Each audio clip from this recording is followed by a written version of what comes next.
Good morning, world. I'm Steve Rao, the host of Roku and Pod TV's World Edition. And on this show, we bring you news from all around the world. We talk about global affairs, innovation, an increasingly turbulent and political world. And I greet you live from the all-American city of Morrisville in North Carolina, the 8th largest state in the United States. Speaking of North Carolina, yesterday our governor gave his final State of the State address, Roy Cooper. He's been mentioned as a potential presidential candidate, and he delivered a strong message that the state of North Carolina is strong. But the highlight of the evening, or the interesting development of the evening, was the Republican response by Lieutenant Governor Mark Robinson, the first Black lieutenant governor, whose fiery, charismatic personality surprised a lot of folks. And he was on message, playing to his base, a Trump-backed candidate that is most likely clear the field to win the Republican nomination for governor. It'll be an interesting race, and if he wins, he'll be the first Black governor elected in North Carolina history. All eyes are watching this race very closely as he is running against Josh Stein, the handpicked successor by the Democrats to succeed Governor Roy Cooper. Now, today is March 7th, and we have a couple of things we're going to talk about. Ukraine is still fighting to hold an embattled eastern city. President Zelensky said last night that Ukraine will not retreat from Bakhmut, even though Russian forces have nearly surrounded it.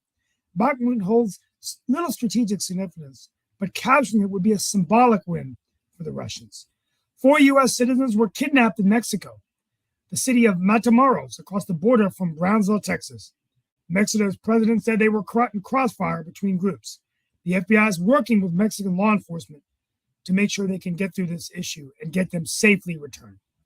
It also turns out when we talk about abortion in the Supreme Court, Walgreens has announced they will not sell abortion pills in some states where they're legal. Alaska, Iowa, Kansas, and Montana, where the pharmacy has faced legal threats. California protested the decision yesterday. Medication abortions now account for about 50% of legal abortions in the U.S. A federal judge could rule at any moment in this case. Finally, the Pentagon and FBI researched facial recognition street cameras. The agencies worked with academic researchers to develop software that could quickly analyze footage from public areas, according to documents released as part of the lawsuit. My final message today, before we begin the show, and I'll probably have to leave a few minutes early, is artificial intelligence. This last Sunday on 60 Minutes was a fascinating show about Bing, Microsoft's artificial intelligence, the counterpart to Bing, Sydney, which seems to be developing a personality of its own, and also ChatGPT. What was interesting is in the interview by Leslie Stahl, it came out that many of the ChatGPT things that come out are wrong. They actually, did a test and asked the machine if Kevin McCarthy was going to do a filibuster to stop gun control. And then the ChatGPT, within a matter of minutes, came out and made it sound like it was exactly the real news. This has led many people to be concerned in the industry of whether or not there should be a regulatory body similar to the FAA, the Federal Aviation Administration, or the Federal Drug Administration for digital technology. When asked this question on 60 Minutes, Brad Wilson, surprisingly, the president of Microsoft, said that he would be in favor of this kind of standards. It is quite scary that companies have been able to launch these artificial intelligence technologies without thinking about the ethical ramifications of such technologies, and also the dangerous impact it could have on not knowing what is true, what is not true. Things are hard enough as it is with the social media platforms we have in today. It's going to be interesting to see whether the United States Congress takes action on these issues, but I think this is an important issue to talk about on World Edition, wherever you are in the country or around the world. We're going to go ahead and get started. We welcome you to our show for an engaging and lively discussion. With me today is my co-producer, Mark Lee, radio celebrity in the region of North Carolina Triangle, and other guests who will be joining us today. Good morning. Yeah, we got Dan Worthington. Hey, good morning. I think Nick Talbot is going to be joining us as well. And I think I saw Shaquille here not that long ago also, and hopefully he'll be popping in along with Lee Newton Rose. Hey, Nick, I do have a question because I was actually having this conversation with a friend yesterday. So are you ready for your own personal assistant to be traveling with you? So, for example, if me and Dan get in a tit-a-tat, I won't have to answer the question. Y'all are oftentimes talking about how folks will put words in my mouth, but actually the chatbot will actually respond to whatever crazy things that Dan says and all along those lines. So I won't even have to. Well, or crazy things that Mark says, right? I mean, seriously. Oh, we won't need television people anymore, Mark. We're going to replace all of us with artificial intelligence, and it's just going to be chatting and discussing the issues of the day, as opposed to us Hey, discussing. speaking, for those of you who live in North Carolina, did you watch the State of the State yesterday? I watched part of it, in terms of that, but just like every, Unfortunately, I mean, Josh Stein is one of my close friends, but Yeah. I do think Mark Robinson spoke very well, and I think he's going to be a very formidable opponent. I mean, even though he's said some crazy things, he makes Donald Trump like a moderate. Oh, wait a second now. Crazy is, see, you're a liberal, right? I'm not a liberal. This Democrat, guy, Dan, yeah. first of all, this guy has no experience to be governor of North Carolina. A couple of facts about Mark Robinson for people to know. He's been Now, bankrupt these are 3 facts times. according to you, right? No, Facts it's not. He's been according bankrupt 3 to times. you. He's not been able to hold a job for longer than, I think, a year or 2 years. He did serve in the military. He also has been defending pro-life, and it turns out that he paid for his girlfriend to get an Biden abortion. never had a job. Yeah, I mean, he sounds like a successful politician. Sounds like No, a but successful governor, you really politician. have to have experience. I mean, this guy doesn't have experience. Well, I mean, Biden's president, he's never had any experience. You don't need any experience. You don't need any experience on this job either. Apparently, Shaquille is hanging out at a nice little environment and all of that, but he's coming in to share his insights with us. Hey, Shaq. In the background and all of that, so he's having a good old time. So I'm actually in North Carolina. Oh, wow. No way.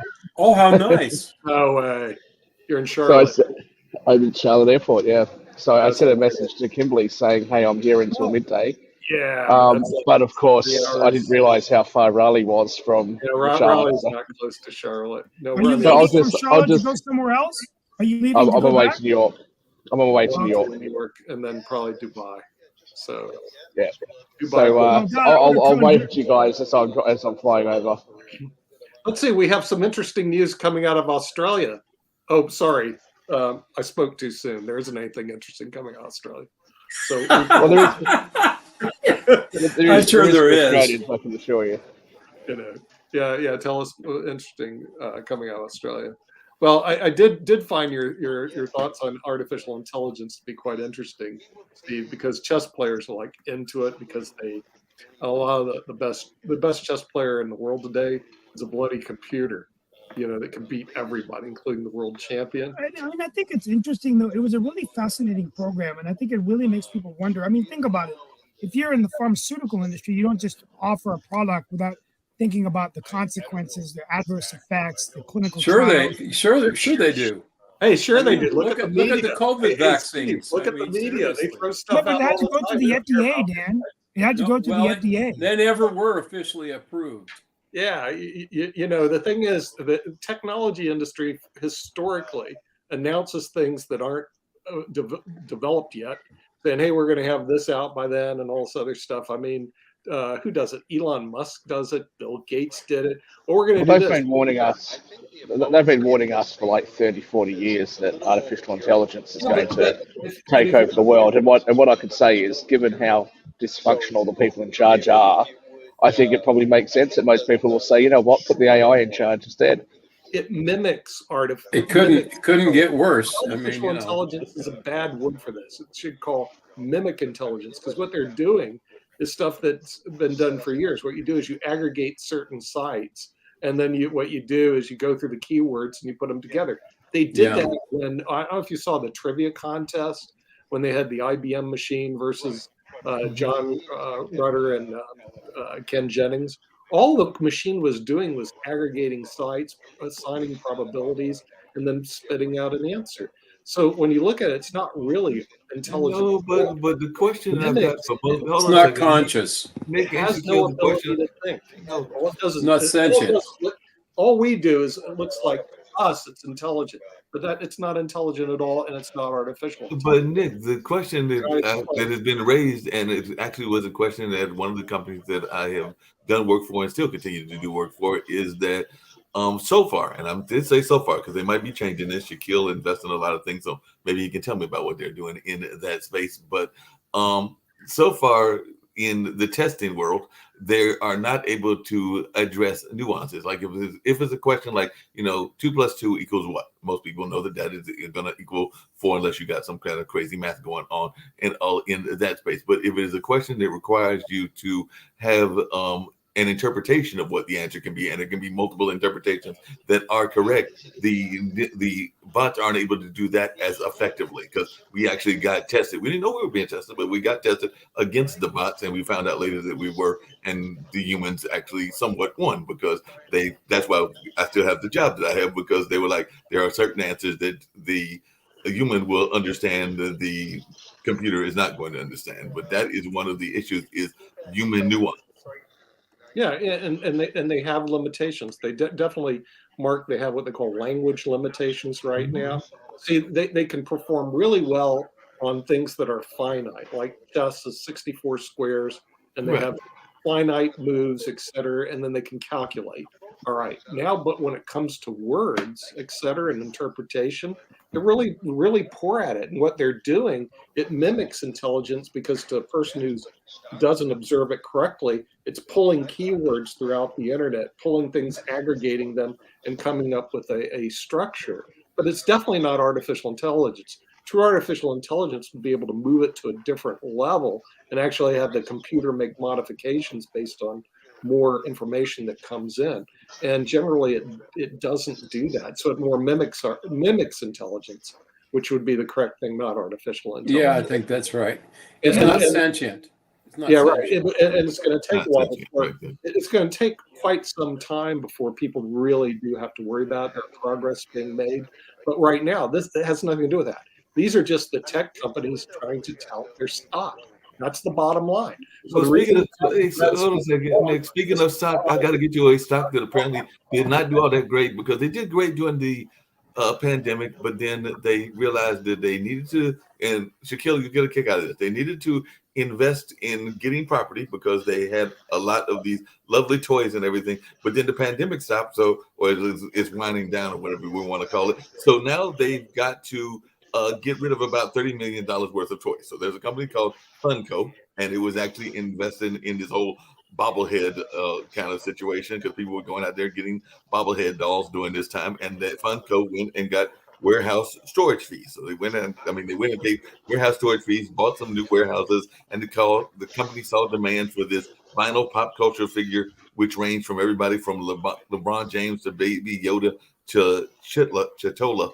And they definitely had a spike in the pandemic that it had to rent extra warehouse space. But with demand for its toys now waning, the surplus inventory has become a major money loser to the toy firm. So they have reported a loss of $47 million in the fourth quarter, down from a profit of $17 million in the same period of 2021. So they are eliminating $30 million worth of their popular toys. So they're just going to get rid of these 30 million toys. Who knows? They'll probably be in a landfill somewhere. Well, what they should do firstly is donate them to charity, because they get a full tax deduction on that. Secondly, how much money did they make selling these bloody things? Apparently, during the fourth quarter, they reported a loss of $47 million. They had a profit of $17 million in the same period of 2021. So yeah, apparently they made some killings during the time that they were out there. And like you said, they're little toys, little crazy things. But yeah, they made a killing during the pandemic. Wow. What do you guys think about the situation in Mexico? You been keeping up with it? Well, do tell us, Steve. They kidnapped 4 people in Mexico. It's been interesting. Let me tell you real quickly what happened. It's real quickly. Yeah, the city of Matamoros, across the border from Brownsville, Texas. 4 U.S. citizens were kidnapped, and they were caught in crossfire on Friday, but they're trying to return them back. But it's a very dangerous state in Mexico. So the FBI is working with Mexican law enforcement agencies. So not another crisis going on the southern border. So just what we need in America. Those nasty little drug lords, And then Walgreens is holding back on selling the abortion pills. So, there's Sasha Star. Timing. So Hello. Sasha, tell us about Bakhmut. Zelensky is refusing to retreat. They're saying it's not really a strategic win for the Russians, more symbolic. Can you give us an update?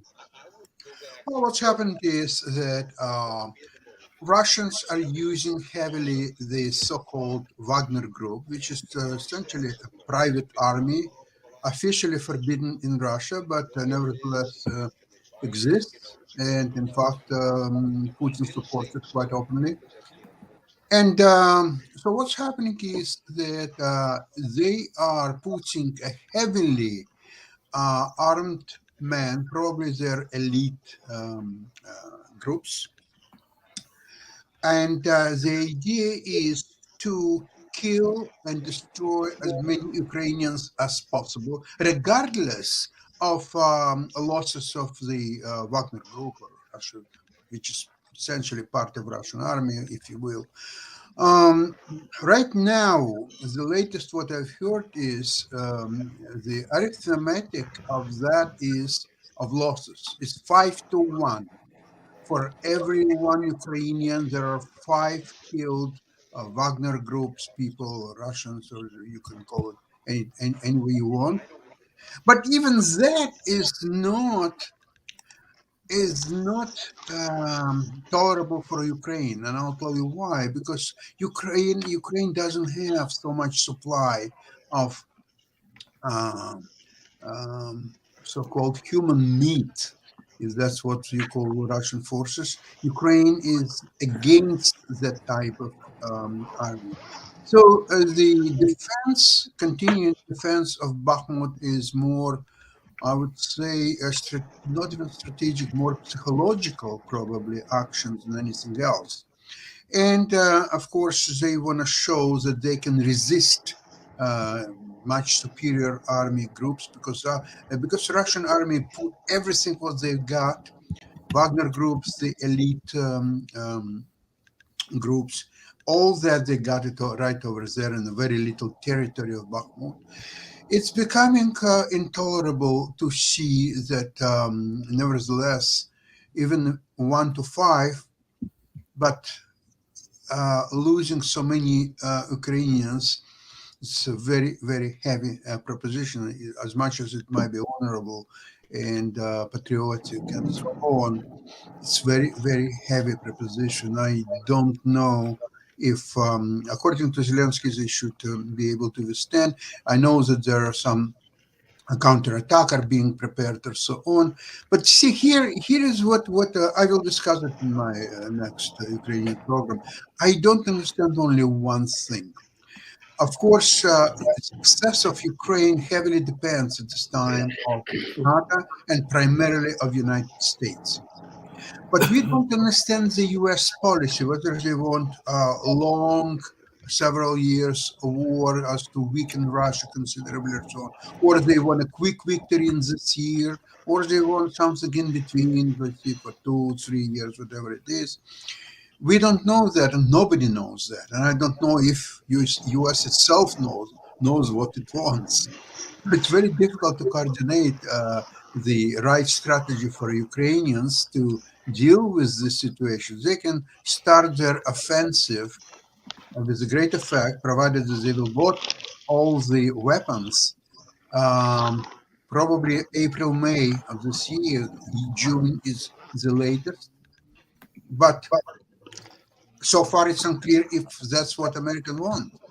It's unclear because if that's not what Americans want, they will talk Ukrainians not to start its offensive, not to provide all the needed ammunition and so on. So it's very, very difficult to read what U.S. wants. And this is a very important question in this juncture. To figure out what America wants. Well, I mean, I think that, it's just, a tough call on, U.S. foreign policy. The longer this war draws out, the more money it's going to cost America. But at the same time, I think they need to take a stand, really stand up to Russia. And I think it's always scary when you're dealing. I mean, the other thing we haven't talked about on the show, and I was going to open up with it this week, is an ever-changing world. I mean, think about it. You now have Russia and China, along with North Korea, as kind of like the new Axis powers, so to be. When you call them in World War II, the Axis powers. Axis of evil Yes, is what Reagan called it. but they have more nuclear missile capabilities now on the U.S. and they're getting very aggressive. And then let's not forget Iran, right? And No, I we won't actually, forget them. and believe it or not, I actually agree with President Trump. Believe it or not, former President Trump, that I don't think we should have been negotiating a nuclear deal with Iran, and I don't think we should be negotiating with any country that's developing a nuclear weapon, that's torturing and raping women in their own country. It's not about, it's just it's a torturous regime, and the president of the United States. I don't even go maybe back to Obama. I mean Trump. I got to give Donald Trump credit for coming in and saying, "Well, we got to stop this." I really think Biden should have just said no more deals with Iran. Why are we wanting to go back in the nuclear deal? Of course, Yeah, I never, it's ever thought that I inconceivable. would see this day. I never ever thought I'd see this day. Good on you, Steve. No, I mean, I do think Donald Trump had a good point there. I mean, I'm going to give him credit on that. And He had many good points. Yeah, but Well, that one was a good one. I do have some news for the audience. This was tipped off to me by the Honorable David M. Walker yesterday. There's a new party forming called the Unity Party. You can actually look it up on the internet. And what it is, it's a combination of Democrats and Republicans. They are tired of and really don't want to see this Biden versus Trump too. Okay, because there's no choice. You get this guy who's old and not even sure if his faculties together versus a guy who can't tell the truth, So there's a possibility. I'm just saying. Now this is 2 years from now. No, it can't. But it can't happen. The Unity Party comes in and just rips the election away because it's really a vote against the two parties. Nah, that's not going to happen. Watch the movie Designated Survivor. It's all about money, Dan. They've already raised. Tajay, it can't happen. They've already raised It's going to hurt the Democrats more than the Republicans. It's all about the money. And this group is getting some heavy funding. And if so, it could happen. Because when you go to the polls and you see this as the vote, then there's a possibility that becomes the president. Okay, so watch for that in probably come up sometime this year. No, but I think that the problem is $100 million it'd be nice to have a third party candidate, but the problem is that they just don't have the resources, the viability, the American primary system. It's too hard they just divide the vote. Is what they do. That's not true. That's not true, Steve. Other countries have There's done some big money behind this party, my it. friend. Other countries, Steve, other countries have done it. There's a lot of money rolling around this country. I don't see any reason why that can't be done. Yeah, thank you, Counselor. In other words, it reminds me of the time that they said, well, retirement plans and the things won't change over here. The United States is set in their ways. That's absolutely not true. Well, I mean, we saw it with Ross Perot, right? People are fed up. The vast Ross Perot had with Lenora Falani. There have been a number of third-party candidates that have tried it from a number of places. And I guess the question I've got is, are we not, and I'm just saying America in general, and particularly, definitely, are we not too much ingrained in the two-party system? I mean, I love the idea, and I would love to see some third-party disruption going on, but I just don't know if we have not gotten so bought into the whole Democrat versus Republican narrative that a third party is a viable option. Because, like I said, I hope that it is the case, but I just know that it's been tried a number of times on various sides. Because you just mentioned Ross Perot. I know that Lenora Falani tried it. There have been a couple of others that tried it. Of course, we do have some strong George Wallace, whatever his name was. We have some strong third-party candidates that have done decently well, and particularly on the local level. I mean, the Green Party has done well on local levels, no matter what people think about them. The Libertarians have done well, no matter what people think about them. But there have been some places that they have a stronghold in their area, and they're able to get enough votes to win on definitely a local level, and I would say in some cases a state level. But I'm just wondering about the national landscape, if it's going to happen in the national landscape in the next 5, 10 to 15 years. Like I said, I am Hopefully that would be the case. You But know, Mark, we the media is changing. I mean, not Russia, but we can even go back to like Yeah. Washington. There were some third-party candidates in the Washington era, like George Washington and everything. But there but he was wasn't a third party candidate. Based Yeah, on there was some in the there. the world is changing. And He wasn't a third party candidate. He was a Whig. Exactly. This is a very viable. Go look on the internet. Go look at these people. You're talking a very viable, strong financial party as opposed to an individual who is trying to win off their own cult of. I think what you'll find interesting is if you see what happened in the Australian election, last election, where you saw a whole heap of independents, and as a result, one of the two main parties wasn't actually able to. That they lost all of their stronghold seats. Yeah. So you could see something like that happen. Yeah, With enough funding. There's nothing. Hey, look, several years ago, like a decade or so ago, no one would say Trump would ever become president of the United States. It was There's something about yesterday when I was watching, and this is just some observation.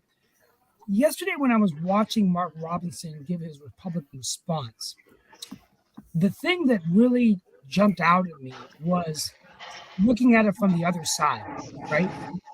Even though Josh Stein's a close friend of mine, I'm in North Carolina in a rural area. I've lost my job. I'm not seeing the benefits. And then I see a person that's coming in saying, look, I'm not a politician. I am just a public servant. And my story is very compelling that I grew up poor, one of 8 children, all this stuff. It's almost like a Trumpian kind of populist message that I think really resonates with people. And honestly, I think that's going to be Josh Stein's biggest challenge, Nick, is that Stein now, even though I think he's great, looks like kind of this pretty Dartmouth and Harvard guy that hasn't really gotten his hands dirty against this brawler that could be the first black. I mean, Mark Lee, what do you think? I think Robinson's dangerous. No, I think Robinson definitely is dangerous. I mean, it'll be interesting because there is definitely a very strong Christian base in North Carolina. Some people would say has an evangelistic base and everything. And I know that Mark Roberts is going to play to that base and everything in that space. So I think that he is a very strong candidate and actually could possibly win. It'll be interesting to see how much. Hey, you should vote for him, Mark. It'll be interesting to see how much he disrupts the. He's a brother. You need to vote for your brothers. I mean, Like I said, that you don't always vote, as Shaquille and others say, will let you know, you don't always vote for people that are just of the same skin color or everything. You also have to look at the issues and how they feel on the issues and how it fits in with my own thought patterns. And there are some things that he might say that I don't agree with. But I will be interested to see. That's really funny, Mike, because I will be interested to see what he does 2 years ago you told me the opposite about who I should like. African American churches, because a lot of the African American churches are historically going Democratic, and whether that is to their own detriment or not, there's been conversations about some of the folks that voted against certain rules around abortion and whether that was voting against their interests. And that is an argument that I've heard from some women politicians and women activists. So it'll be interesting to see when he goes to the churches, whether he can have the same kind of appeal that, say, a Reverend Barber does, because Reverend Barber definitely goes there and has a strong appeal and everything. But there are some very conservative churches here in Durham, and even though Durham is very much of a liberal town, there are some conservative churches in both here and in Raleigh. So I will be interested to see whether he picks up some key endorsements from them and if they deliver their congregations, because they deliver their congregations, and those congregations are mega churches that could definitely swing a lot of those. Yeah, the churches are supposed to stay out of the politics, right? They're supposed to, but they don't. Well, there are some that do. If you're implying that Mormons don't get involved in Utah politics, I've never been to Utah or Wyoming, but I would just find that hard to believe that they don't have some folks that are not involved in one way or another. But like I said, I've not been there and I've never been a Mormon, so I'm not going to say that is. We can change that, Mark. We can change. I had a very close friend that became a Mormon, so like I said, nice try, but that's not happening.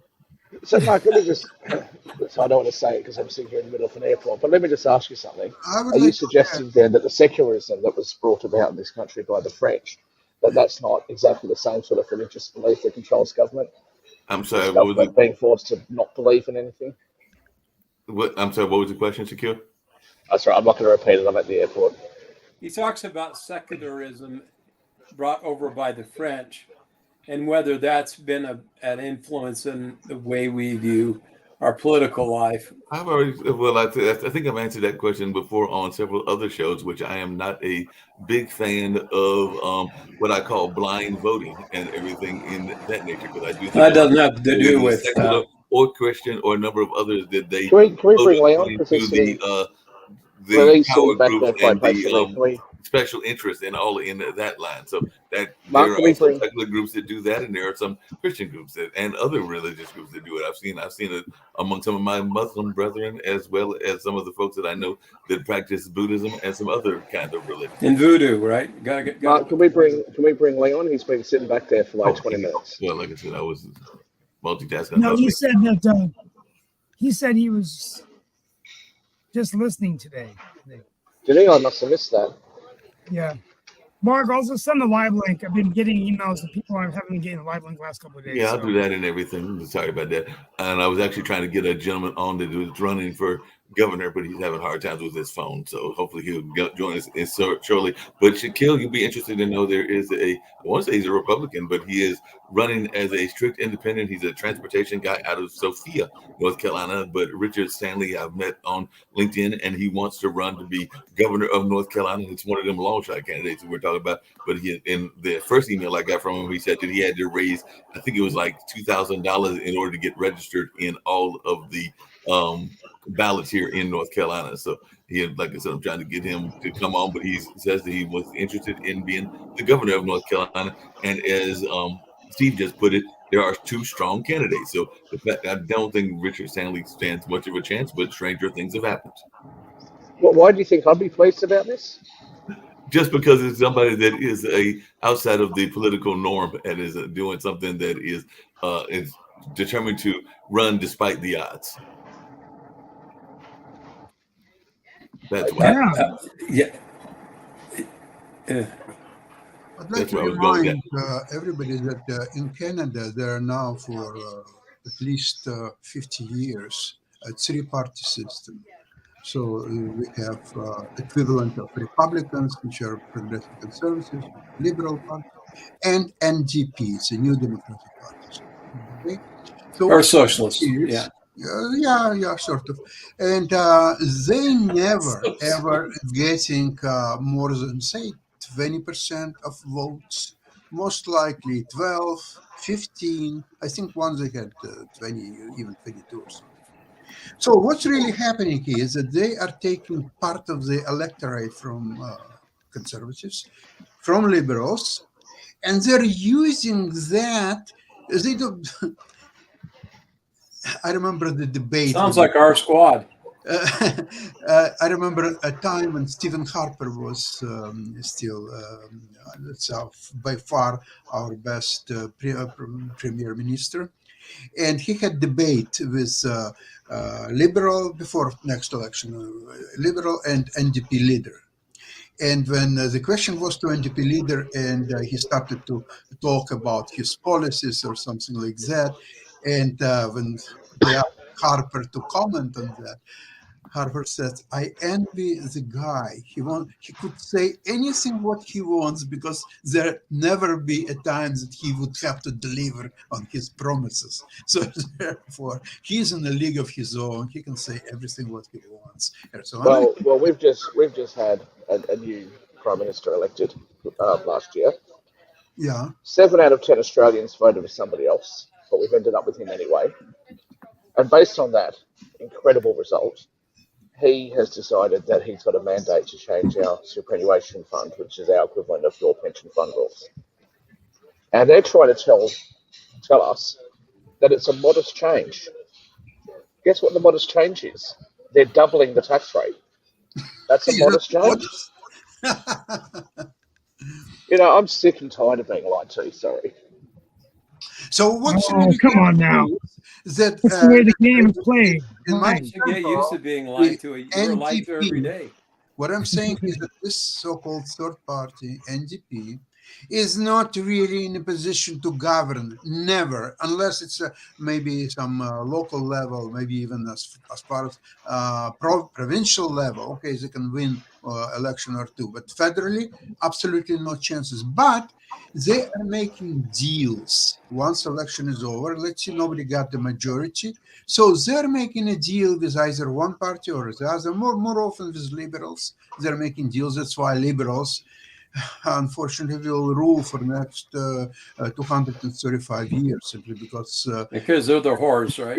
I mean, they always have a majority. Is that a Well, fair they kind of sound system? like Is that a Democrats. viable system? I don't think so. Democrats.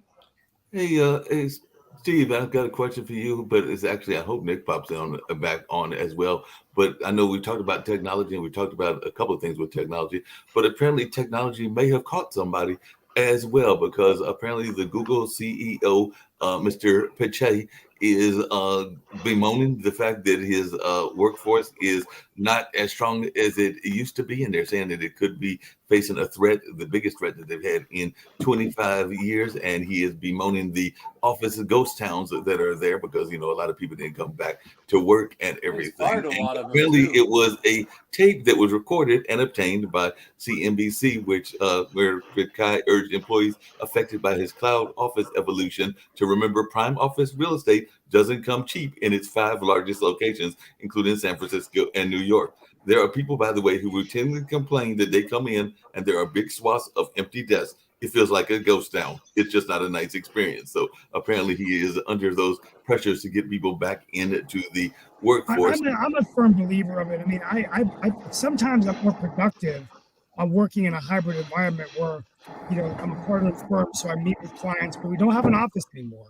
And then when I'm at home, I'm either doing this or my political stuff. But I do like the fact of going somewhere else every day. I don't believe in working from home all day. I just don't think it's a good thing. You need some human interaction. I hear what you you know, say. Well, you know, more. I trade. I trade. Do you know how lonely that is? I'm up all night by myself, looking at the computer screens. Shaquille, speaking You know? of trading, that's And what I was I going don't think I have any social issues. But I with talking find about that I can pace myself. So when I get tired, I can take a quick nap and re-energize. I can take a quick break, and then I feel refreshed. And then rather than if you're in an office all day, how much productivity are you really getting in an 8-hour day if you're not in your own environment? So now I'm like, Shaquille and Sasha, both of y'all are in the investment space. So that's what I was getting ready to say, because they said that if you take away the Google search engine revenue, more than half of the group's $282 billion in annual revenue disappears. Subtract YouTube from the remainder, and what's left is essentially a mishmash of loss-making activity. So Google's hardware business, including its Pixel mobile phone, its Nest Home products, and its Fitbit, don't move the needle. So are we looking at the collapse of Google? Because apparently it's also about to begin shutting down its Stadia video game streaming division. And to add insult to injury, the YouTube boss, Susan Wojcicki, is stepping down. So does this mean that we're about to have the collapse? I think the more interesting question is going to be what the result is of these congressional inquiries into censorship on tech platforms, which has been going on over the last week or so. I'll expand on that tomorrow when I'm in a bit more privacy.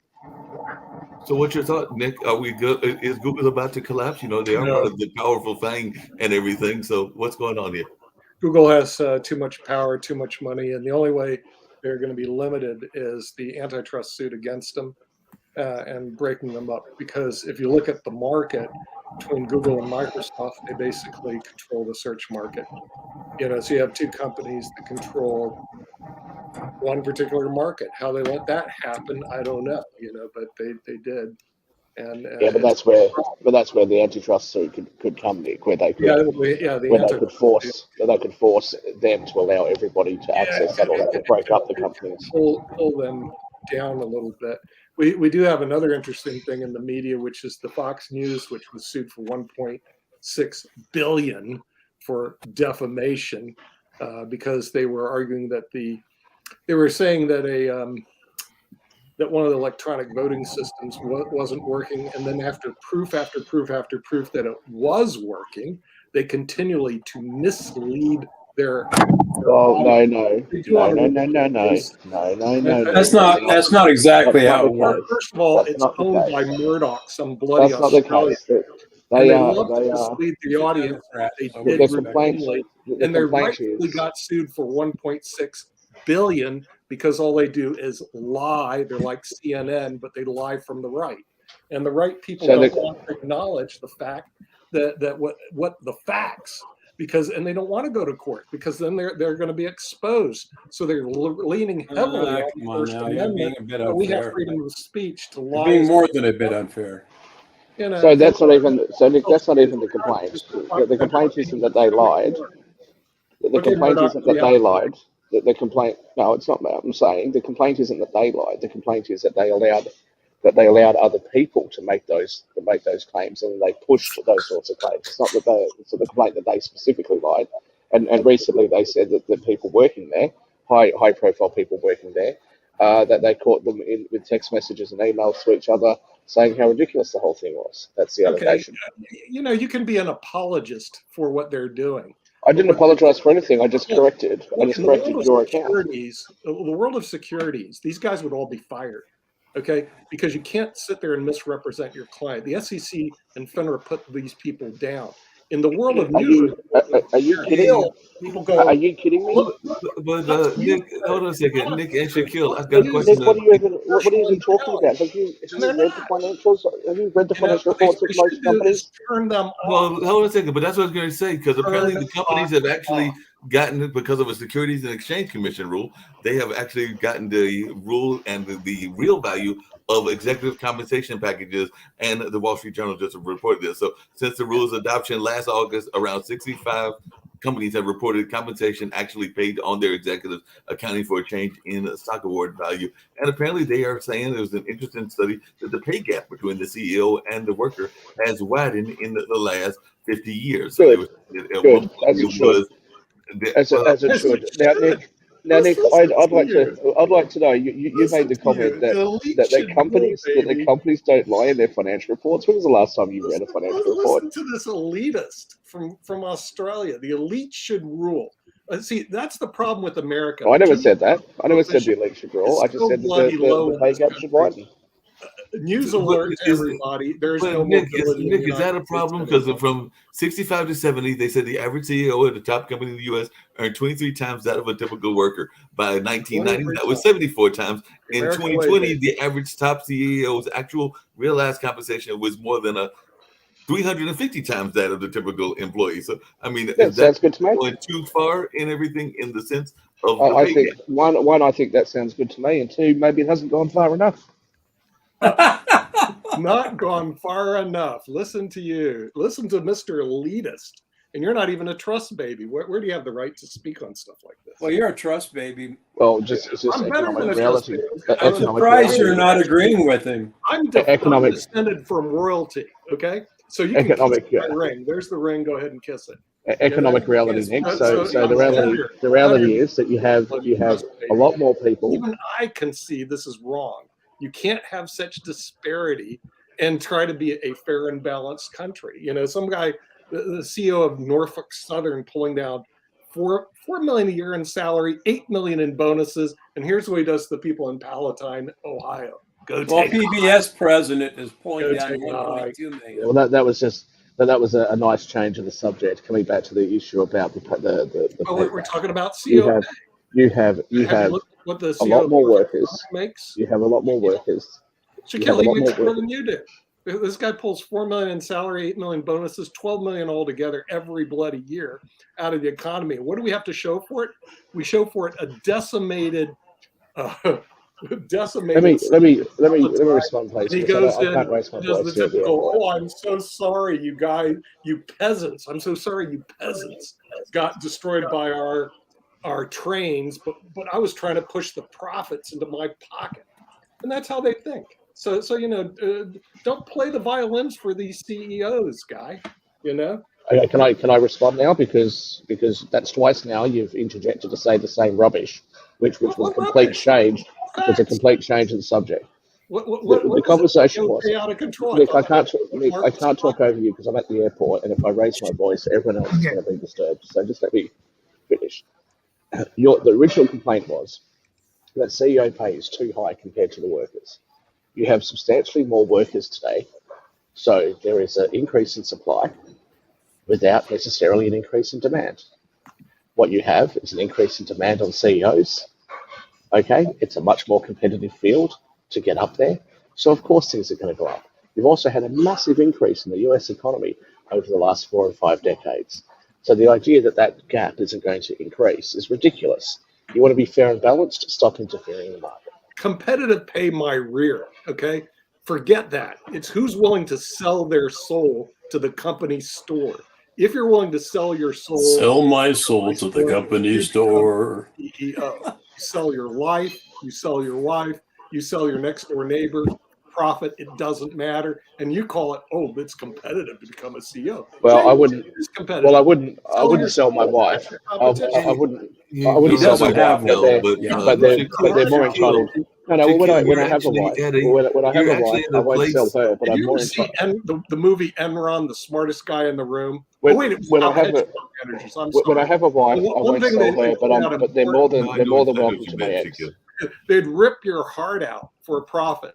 Go watch the movie Enron, the smartest guys in the room, and you'll see. Nick, They all live in jail. What are you talking Nick, about? hold on a second, because guess what one of the fastest growing industries is right now? Nick, Hold on a second. Because actually, Shaquille is actually involved in that industry So right now to some degree, where he's located. You make the comment about selling. Because the fastest growing industry, Shaquille so they talk. apparently can't hire people fast enough, is the hospitality industry. So following a huge loss in the workforce during the pandemic, hospitality is bouncing back, quickly becoming the country's most prolific employer. So tech and finance firms are laying off folks by the thousands, but apparently bars, hotels, and restaurants can't hire fast enough. And now we've been complaining about some of the restaurants that are saying that they can't find enough employees, but apparently they can't hire enough now. And matter of fact, Chipotle recently announced that it was planning to hire some 15,000 extra workers, while Kroger's is turning to former staff to meet demand. So the hiring rate of that industry is also putting the U.S. employment rate down to a 53-year low. So hospitality, along with healthcare, have added 207,000 workers in the first month of the year. So nearly half of the January private sector gains came from that part of the world. So I know earlier we were complaining that hospitality couldn't hire enough people, but apparently now hospitality it can't. They got like more jobs than they have folks that want the jobs.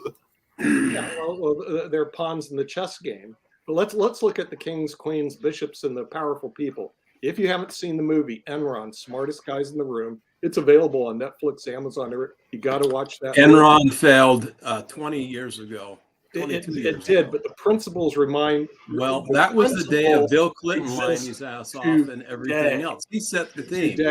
You can talk about all you want. Enron, okay. Those guys ended up in jail. Let's go to one that failed today. You probably heard of it. There we go. We'll put it on here so you. Well, but Enron, all the principles are in jail. How about jail. FTX? Yeah, but he's a crook too. That was the cryptocurrency failure. Yeah, he's a crook. No, that was going to fail. That was the crypto. But Shaquille, quick question for you. With the hospitality raising, there's jobs coming in. They're also saying that they need to raise the pay and the benefits coming back to the common worker, not the executive worker. So are we going to see that push for $20 now by the hospitality workers, and will it be effective? Because that's the other counter push is that because they have the demand now, will that push the prices up? Okay, well, firstly, let me actually respond because I'm at an airport and I can't talk over you guys as I usually would. Oh, we love it. We got an advantage.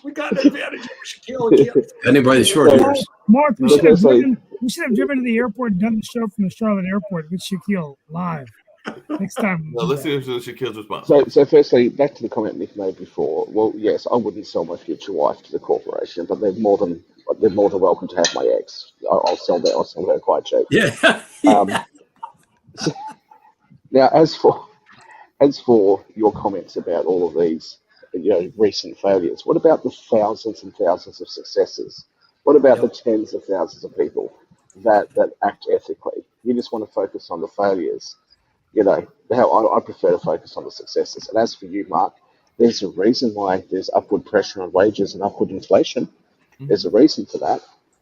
So that's what you wanted, right? There's more demand, less supply. The prices go up. Like I'm not coming up with some brand new economic theory. No. And somebody has to employ the people, right? And that's why. Oh yeah. There was another company that. Oh wait, Purdue. It was selling oxycodone all over the country, resulting in 100,000 deaths a year. We shouldn't talk about that because they employed a lot of people, didn't they? You can list all those companies, talk but about that. how about you go through the Russell We should 2000 worship and name them. the other 2000 companies that haven't Come on, been? Republicans. Let's worship the Purdue company. I don't think because the Republicans are worshiping. They employed a lot of people by The selling Democrats were covering oxycodone all them, over the and place. Purdue is giving as much to the Democrats as the Republicans. You know, well, blame both parties. I don't. Yeah, I will. The thing is, if you And Sasha and you sit Shaquille, there I and do have say, hey, another the CEO economic got question paid that I was well, going to ask. and we should respect the CEOs. They work their way No. to the top.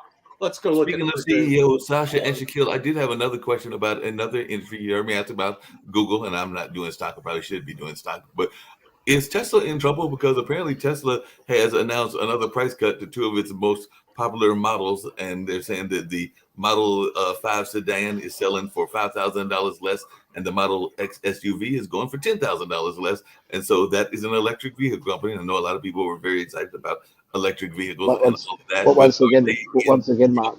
Once again, this is not some brand new economic theory that I just came up with in the last day. It's normal supply and demand. Of course, Tesla's Right. going to drop its prices. There's a greater supply of electric vehicles in the market than what there was when Tesla first started. So of course they have Right. to be competitive by reducing their prices.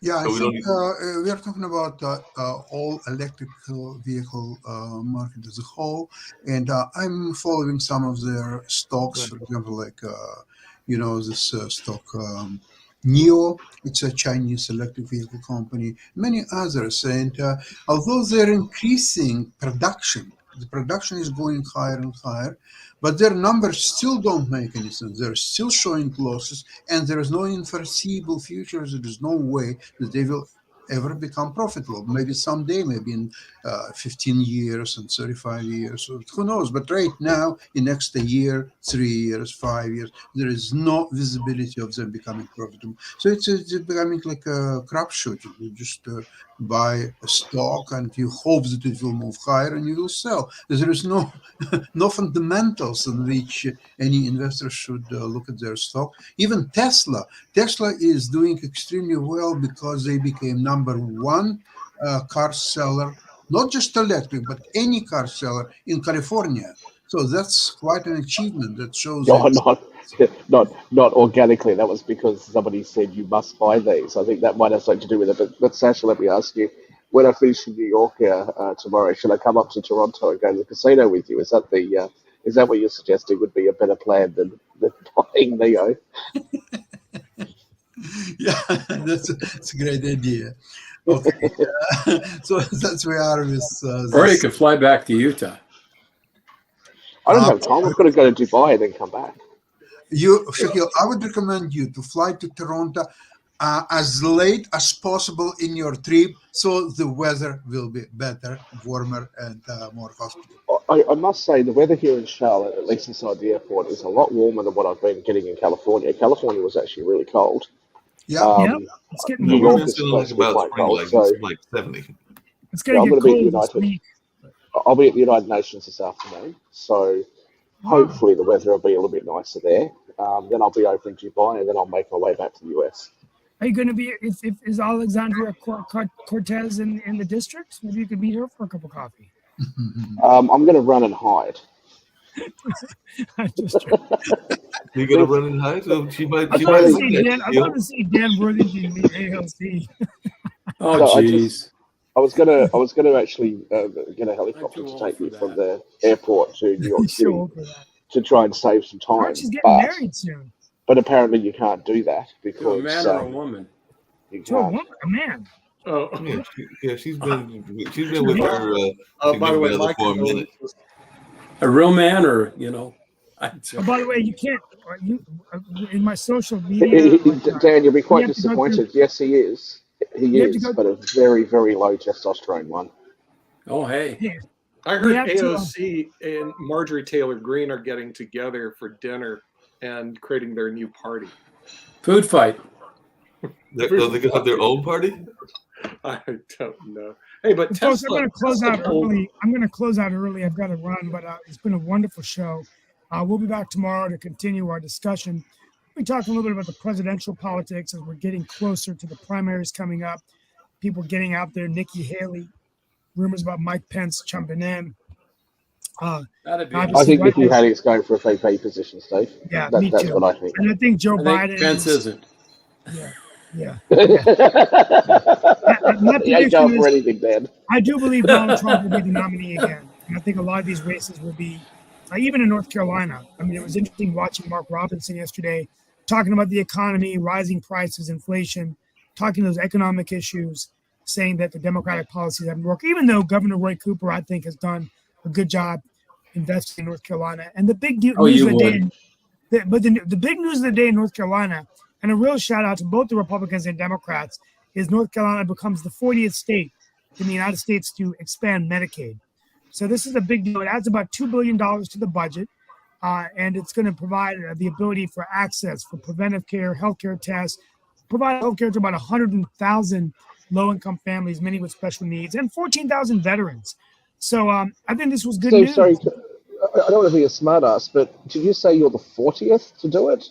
You're a bit slow to adopt this, then, isn't it? Why is that a good thing? Is that a bad thing that you're 40th? It's bad. It took us a long time. Okay, sorry.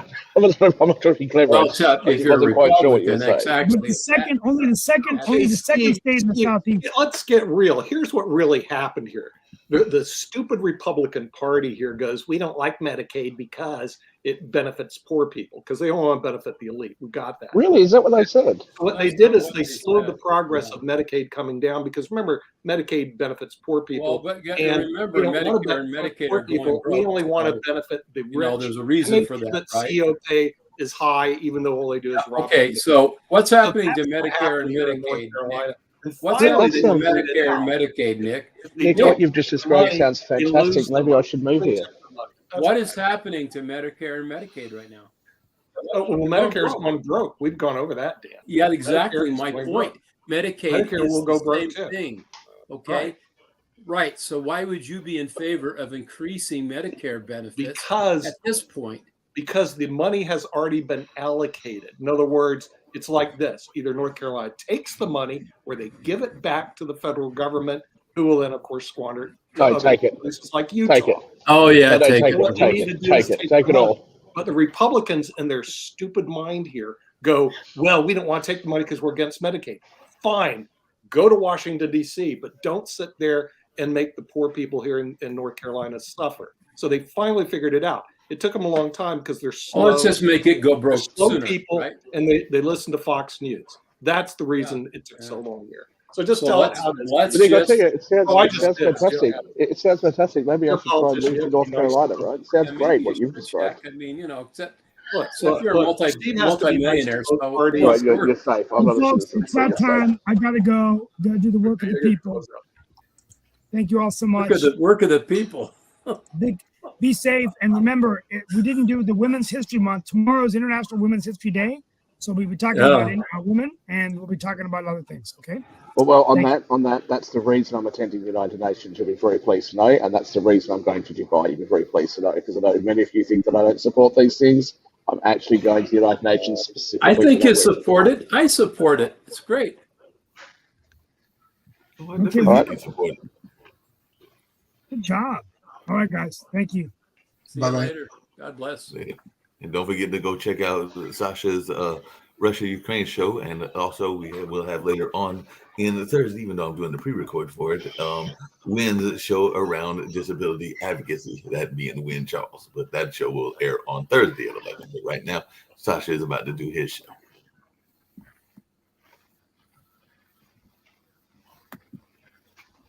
And I think he did not close it out, so I guess we'll close it out. So let me go ahead and get that done. Shaquille, so there we go.